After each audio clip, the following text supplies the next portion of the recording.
Tired of that grainy webcam?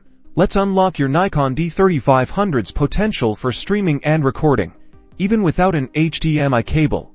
First, download and install Nikon Camera Control Pro. To this is Nikon software that allows your computer to communicate with your camera via USB. The link is in the description. Open Camera Control Pro 2 and ensure your D3500 is detected. You should see a live preview from your camera within the software. Next, launch OBS Studio in the Sources panel. Click the plus button to add a new source. Select Window Capture. A new window will pop up, prompting you to select a window to capture. Choose Nikon Camera Control Pro 2 from the drop-down menu. Make sure Capture Cursor is unchecked for a cleaner look.